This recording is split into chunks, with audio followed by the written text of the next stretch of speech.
हरिओम प्रिय दर्शकों, यदि आपकी मीन राशि या मीन लग्न है तो इस वीडियो को पूरे ध्यान से देखिएगा, समझिएगा। क्योंकि जैसे कि आपने थंबनेल में पढ़ा कि लखपति कैसे बन सकते हैं, अमीर आप कैसे बन सकते हैं, हाउ टू बिकम रिच, लखपति करोड़पति कैसे आप बन सकते हैं, अमीर कैसे बन सकते हैं। क्योंकि हर व्यक्ति के जीवन में ये सोच होती है कि हम आगे चल के धन की स्थिति को प्राप्त करें, हमारे पास जितना ज़्यादा धन हो उतना ही बेहतर है। और सही बात भी है, क्योंकि मेरे पास जब कुंडलियाँ आती हैं विश्लेषण के लिए, 100 कुंडलियों में से 90 लोगों का यही प्रश्न होता है कि यदि हमारे जीवन में धन की समस्या जो बनी हुई है और वो दूर हो जाए तो सभी काम बनाए जा सकते हैं, सभी काम आसानी से किए जा सकते हैं। क्योंकि हर व्यक्ति, यदि आपके पास धन है तो जुड़ना चाहेगा, हर व्यक्ति आपसे कोई न कोई रिलेशन बनाएगा। परंतु यदि आपके पास धन नहीं है तो अपना भी पराया हो जाएगा। इसलिए धन की स्थिति को समझना बेहद जरूरी है। और देखा जाए तो आज के समय में जिसके पास धन नहीं, उसे लोग समझते हैं कि इसके पास दिमाग ही नहीं है, ये कुछ जानता ही नहीं है। क्योंकि आज के समय में धन का होना ही सब कुछ माना जाता है। तो आइए समझते हैं कि आप लखपति करोड़पति कैसे बन सकते हैं। तो आपको देखना होगा अपना द्वितीय भाव।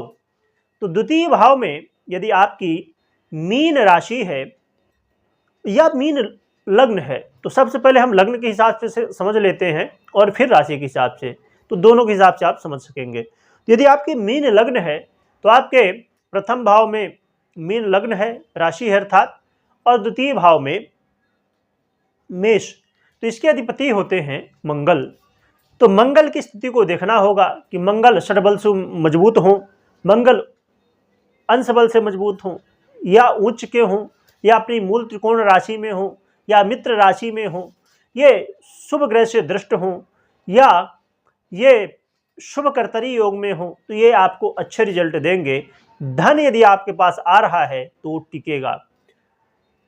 परंतु यहाँ पर समझने वाली बात क्या है कि धन आएगा तो टिकेगा, परंतु धन आएगा कहाँ से, ये भी हम समझेंगे। परंतु इसमें ये देखना होगा कि मंगल की स्थिति बेहतर तो है, परंतु क्या द्वितीय भाव की स्थिति भी बेहतर है, भाव मजबूत है या कमजोर है। तो यदि द्वितीय भाव और द्वितीय भाव के अधिपति मंगल ये दोनों मजबूत अवस्था में है, ये पीड़ित नहीं है, ये कमजोर अवस्था में नहीं है, तो फिर आपको धनवान बनने से कोई नहीं रोक सकता। परंतु आपको द्वितीय भाव के साथ में एकादश भाव को भी देखना होगा, और एकादश भाव के अधिपति आपके शनिदेव बनते हैं। तो शनिदेव की स्थिति को देखना, क्योंकि शनिदेव अब यहाँ पर अब देखिए बहुत गजब की बात है कि देवगुरु बृहस्पति की ये राशि है और धन के अधिपति, आय के अधिपति शनिदेव बने हुए हैं। अब लोग शनिदेव से डरते तो बहुत हैं, परंतु आपके लिए यदि आपकी मीन लग्न है तो आपके लिए धन के देवता शनिदेव ही बनते हैं, आय के देवता शनिदेव ही बनते हैं।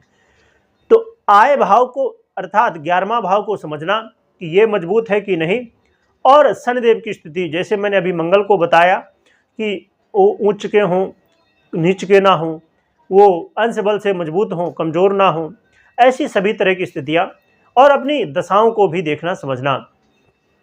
अब इसमें समझने वाली बात यह है कि आपने 2 भावों को देख लिया और 2 भावों के अधिपति को देख लिया, परंतु इसके अलावा भाग्य भाव के अधिपति और पंचम भाव के अधिपति और लग्न और लग्नेश, इन 5 भावों को और इन 5 भावों के अधिपतियों को समझना, या इन भावों में जो ग्रह बैठे हुए हैं, या इन भावों से जो ग्रह संबंध बना रहे हैं, या इनके अधिपतियों से जो ग्रह संबंध बना रहे हैं किसी भी तरह, इन सभी को देखना बेहद जरूरी है।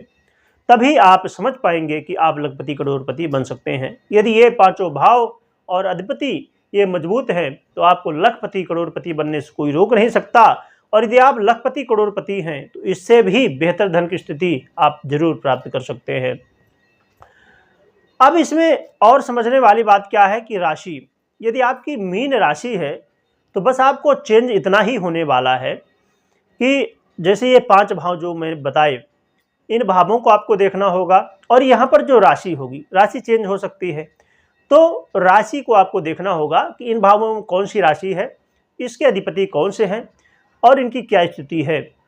तो बस यही आपको चेंज करके देखना होगा, या आप अपनी कुंडली का विश्लेषण भी करवा सकते हैं और जान सकते हैं कि आप लखपति करोड़पति बन सकते हैं या नहीं। या तो आपको धन की समस्या हो रही है, या आप बहुत ज़्यादा लोन ले चुके हैं, या आप लोन किसी को दे दिए हैं और नहीं पैसा आ रहा है। किसी भी तरह यदि धन की समस्या है तो आप अपनी कुंडली का विश्लेषण करवा के और जान सकते हैं, समझ सकते हैं।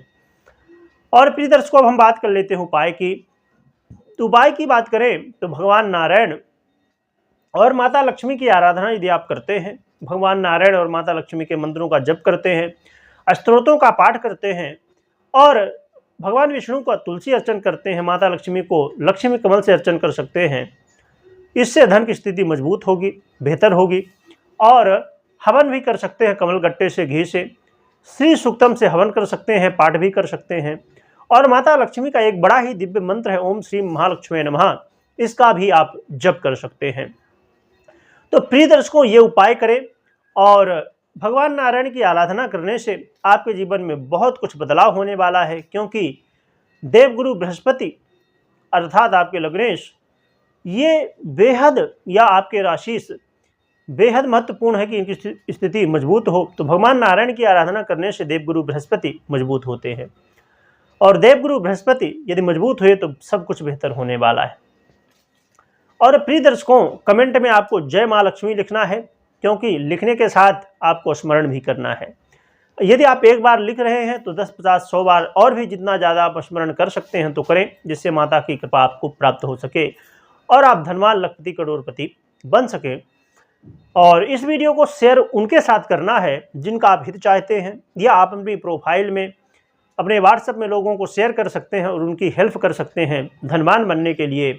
इसकी जानकारी के लिए वीडियो देखने के लिए बहुत बहुत धन्यवाद।